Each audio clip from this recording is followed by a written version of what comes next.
Menteri Sosial, Mensos, Syaifullah Yusuf menemui langsung keluarga korban ambruknya Pondok Pesantren Al-Hozini Sidoarjo yang menunggu proses identifikasi jenazah di Rumah Sakit Bayangkara Surabaya, Jumat malam 10 Oktober 2025. Gus Ipul meminta keluarga korban untuk bersabar dalam menunggu proses identifikasi yang dilakukan tim DVI Polda Jatim. Kita tahu ya, semua petugas bekerja dengan baik, mulai dari masa evakuasi, kemudian diteruskan sekarang masa identifikasi. Jadi kan ada masa evakuasi yang begitu sulit ya. Nah sekarang untuk beberapa korban memerlukan waktu agar nanti benar-benar bisa dikenali identitasnya. Dan itu jelas memerlukan waktu ya, karena ada hal yang harus ditunggu hasilnya dari Jakarta, yaitu dari hasil DNA-nya. Nah, kita tahu bahwa kerja seperti ini ada prosedurnya. Nah, dan prosedur ini harus diikuti, tidak boleh ada yang dilewati. Maka kita semua harus bersabar untuk menunggu hasilnya, dan insya Allah para petugas ini ingin bekerja yang terbaik. Ya, terbaik, prosedurnya semua dilalui, dan mudah-mudahan juga cepat selesai. Karena kita tahu bahwa ada keluarga yang menunggu. Tapi dapat kita pastikan bahwa semua proses ini bisa dipertanggungjawabkan. Nah, setelah itu tentu kami, pemerintah, akan berkolaborasi dengan pemerintah daerah untuk memberikan pendampingan, ya, memberikan hal-hal yang dibutuhkan oleh keluarga korban atau mereka yang luka-luka atau luka-luka berat.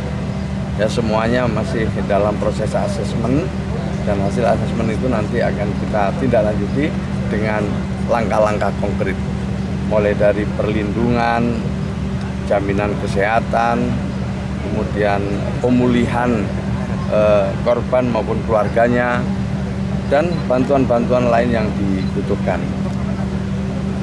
Saya terus terang berterima kasih karena semua pihak telah bekerja sama dengan baik dalam mengatasi musibah ini.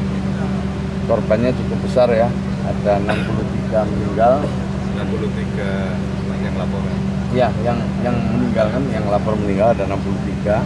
Sekarang sudah teridentifikasi, tersisa sekitar 12 lagi ya, tinggal tersisa 12 lagi yang belum teridentifikasi. Kemudian ada yang luka ringan 74, yang luka berat kalau tidak salah ada 24. Semuanya insya Allah akan diberikan dukungan sesuai dengan kebutuhan masing-masing keluarga. Tadi pagi saya ke Haikal juga, kita lihat kondisinya terus membaik, masih dalam observasi, dan kita harapkan juga bisa segera baik. Besok insya Allah kami akan memberikan santunan ke keluarga ya, baik yang dari Presiden melalui Kementerian Sosial maupun juga nanti yang lewat Gubernur maupun lewat Bupati. Intinya di sini kelihatan sekali gotong royong dan kebersamaan dari semua pihak dalam menanggulangi pasca musibah ini. Gus Ipul memuji semua petugas bekerja dengan baik, mulai dari masa evakuasi kemudian diteruskan masa identifikasi. Proses identifikasi membutuhkan waktu karena ada hal yang harus ditunggu hasilnya dari Jakarta, yaitu dari hasil DNA. Selain itu, proses identifikasi ada prosedurnya yang harus diikuti dan tidak boleh ada yang dilewati. Pemerintah akan berkolaborasi dengan pemerintah daerah untuk memberikan pendampingan dan hal-hal yang dibutuhkan oleh keluarga korban luka-luka dan korban luka-luka berat. Semuanya masih dalam proses asesmen, nanti akan ditindaklanjuti dengan langkah-langkah konkret mulai dari perlindungan jaminan kesehatan, kemudian pemulihan korban maupun keluarganya dan bantuan-bantuan lain yang dibutuhkan.